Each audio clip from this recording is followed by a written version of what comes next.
Sometimes a very small difference in a well-known stitch can make a big difference.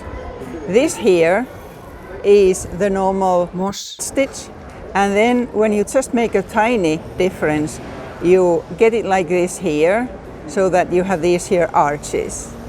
Like any stitch, it looks different depending on your color choice. So this here one is, as you can see, just one color, and it has also been made with a larger crochet hook, so it's softer, and that would be ideal for a scarf or a blanket. But in different yarn and with a slightly smaller hook, these here would be great for coasters just as they are, or you could use them for table mats or things like a cushion cover or other things in your home. In this one, the colors change all the time in a regular basis, 2 rows each color, and the arch here has always been done in the same color. So let's look now how we are going to make it. And I'm Tuula from Finland with you in this tutorial. And as you can guess, I'm not in Finland at the moment, but in Las Palmas, Gran Canaria.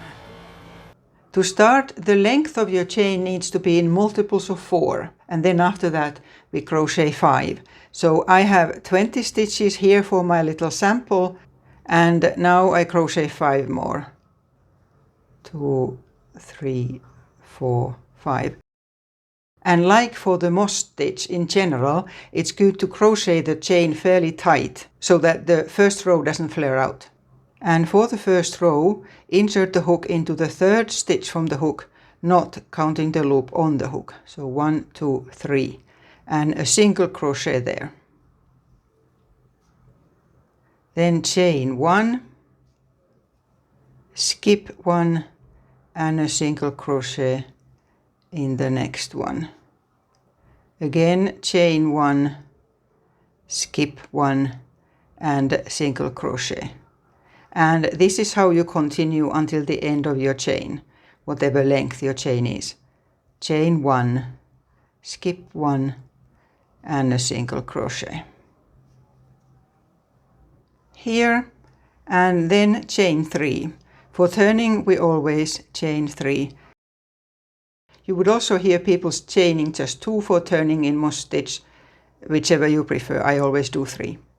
Then turn, and this is still a normal row for moss stitch. You look for the space under the chain and make a single crochet there. Chain 1, and then go to the next space under one chain, and so on. Chain 1, and there again, and like this until the end. And I'm nearly at the end now. Chain 1, and then the last stitch goes into that there little ring, or whatever you call it, that was done by the chaining 3. Here. And then we'll make the first different type of a stitch, but for this first one I'm not changing color yet. Again, chain 3, and turn, and the first stitch is the same.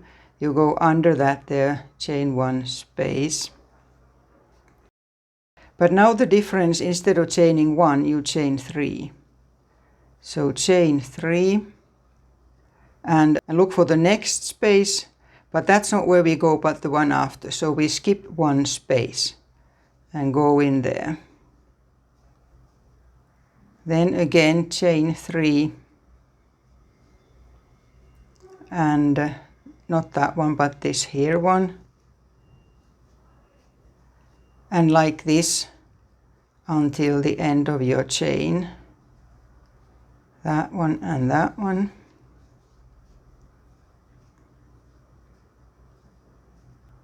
Not there, but here, and chain 3. And the way we calculated the stitches, the way we attach the last of the chain 3 is in that there loop, one before the end. And then you finish off chaining 1 and going into that there end. So that was that row. Now we have these chain 3 loops right along. Chain 3, and turn, and again here the first one just the same into that there loop or space.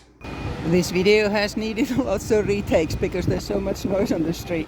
Then chain 1, and now insert the hook into that larger loop at the start of it and make a single crochet there. Then chain 1 and a second single crochet in that same loop, sort of at the other end of it. Then chain 1 and jump into the next chain 3 space. Chain 1 and in that same loop. So this is how we continue.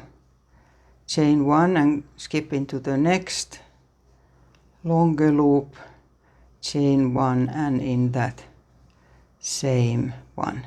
So like that until the end, and at the end again in there, the last bit. And the next row then is the basic moss stitch row. So you chain 3 and turn and go into the first space, single crochet, chain 1, and now you treat these that have been done into the loop exactly as if they were the way we did in the beginning. So like that. Sometimes it's a bit hard to see where it is exactly. So continue like that, but leave the last stitch undone. We'll change the color there. I'm at the end now and I chain 1 and start the single crochet at the end, but leave the 2 loops on the hook and then take your new color if you're changing color and pull through the last stitch already using the new color. That always makes a neater change with whatever you are doing.